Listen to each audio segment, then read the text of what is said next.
Hi Aries! Welcome po sa ating channel. At ito ay inyong Daily Gabay Tarot Reading for November 19, 2024. Please be reminded kung nakaresonate kayo, comment down. Kung hindi kayo nakaresonate, ibigay niyo po sa iba kasi general reading po ito. This is for you Aries ngayong November 19, 2024.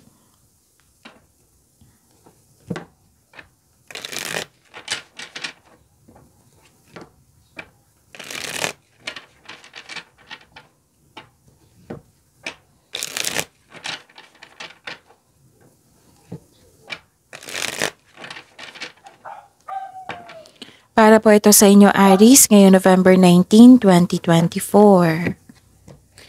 Maraming salamat po sa inyong patuloy na suporta at maraming salamat din po sa mga hindi nag-skip ng ads. Gamitin ang reading na ito bilang gabay lamang. Sa mga hindi pa nag-subscribe, subscribe na po kayo at click bell notification para malaman nyo na may bago tayong video. Para sa mga gustong magpa-reading po, may lumabas dyan sa screen nyo ngayon. Panoorin nyo po at sundin ang instruction. Calling the attention sa mga suki ko dito na Aries. Open na po ang inyong Monthly Gabay Tarot Reading for November 2024. May 6 months from now reading tayo at love life reading po. So message me Aries for schedule. Maraming salamat po. Spirits Guide, mga ganap pa para kay Aries ngayong November 19, 2024.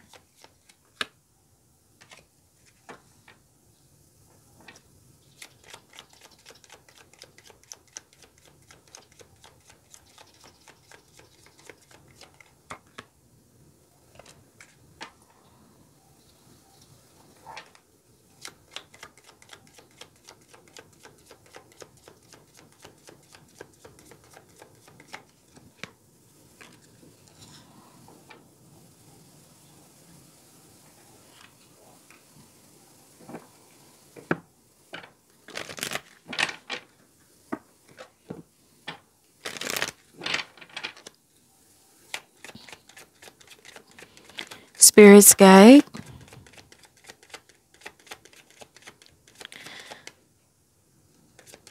Mga mensahe po para kay Aries ngayong November 19, 2024. I need 2 cards po.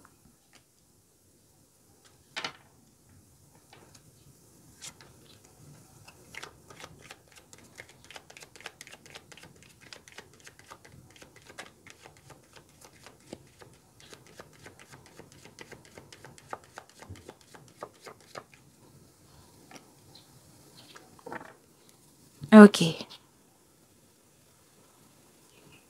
Aries, ngayong November 19, 2024, may nakita ko ditong na-hired kayo as katiwala. Pwedeng may bago kayong pet. Pwedeng may bilihin kayo na nagbigay ng pampers sa'yo.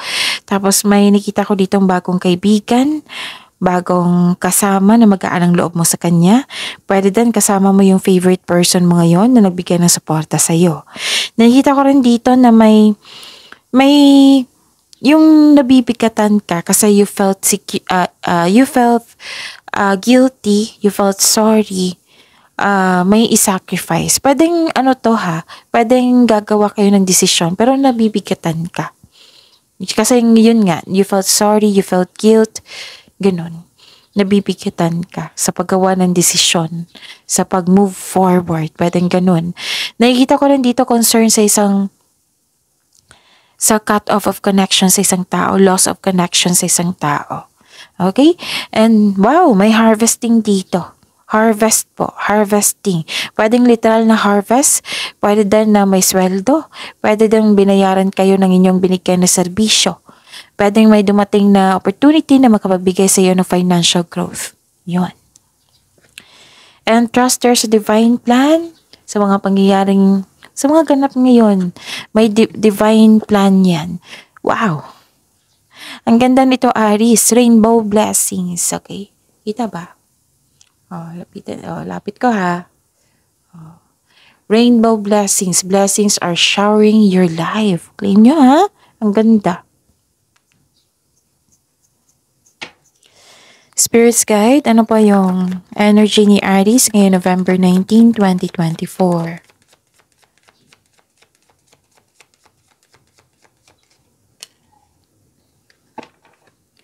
And the clarification of this card po.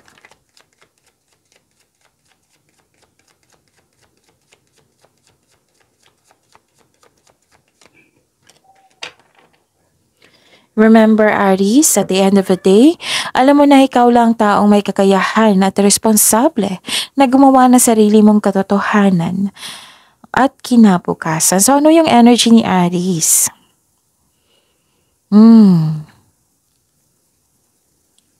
Nakikita ko dito na pwedeng may leadership role or leader kayo. Okay? Mapag-isip kayo, matalino, patas o ethical. You want to win at all costs. Nasunod yung gusto mo dito, plano, desisyon. Ginagamit mo yung katalinuhan mo o lohika para makamit ang tagumpay. Gumagawa ka ng aksyon upang manindigan. And trust your intuition, ha?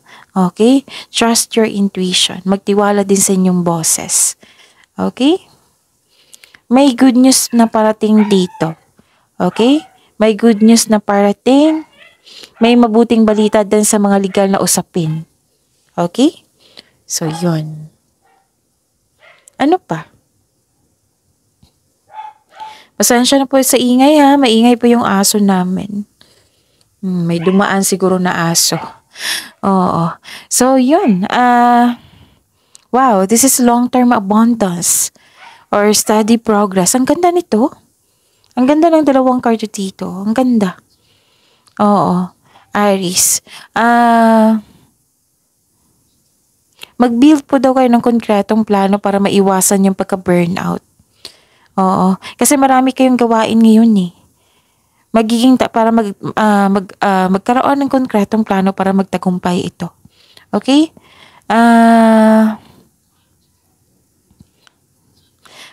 Pwedeng nababagalan ka sa resulta. So, kailangan ng pasensya dito. Pagbubunga to eh. So, this is a clarification of your cards here. Abundance. May nangyaring abundance.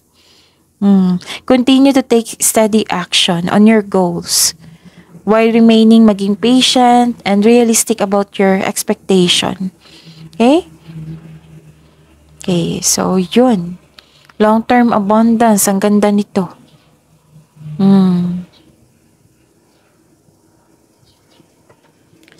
Spirit's Guide, Career and Money po ni Aries ngayong November 19, 2024.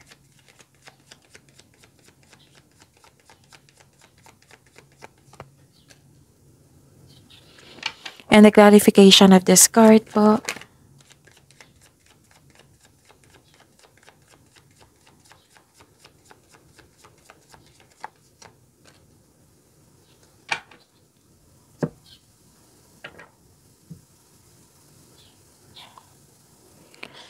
Nakikita ko dito sa inyong career and money, may movement, may quick action, transition,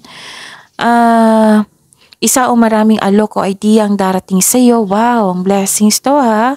Ideas is a blessings also. May alok din, offer.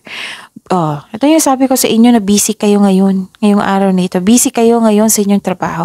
Kaya nga in-advise dito sa energy nyo para maiwasan yung pagka-burnout na magbawa ng time management or konkretong plano.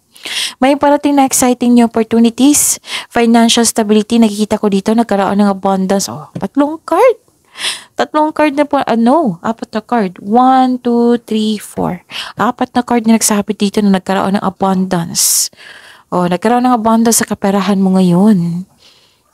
Marahil itong offer na ito, magbibigay din yan ng abundance sa iyo. Financial stability. Ang ganda. Nakita ko rin dito na may concern kayo sa immature na tao. Na oversensitive, selfish. Nairita kayo dito eh. Mag-ingat po daw kayo sa sasabihin mo sa isang tao kasi baka nagkataon na magiging sensitive ito, na ikaw pa maging masama. So mag-ingat po. Pero magkakaroon kayo ng pag-uusap dito. Okay? Okay, so give time for yourself also kasi you may be taking life too serious na po. Wala ka ng time sa inyong sarili, so give time for yourself. Spirit's Guide, Love life, self-love, partnership, and romance ni Aries ngayong November 19, 2024. The clarification of this card po.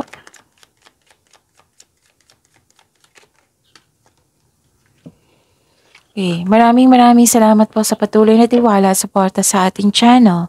At maraming salamat din po sa mga hindi nag-skip ng ads. Wow, this is a good sign, recovery po ito.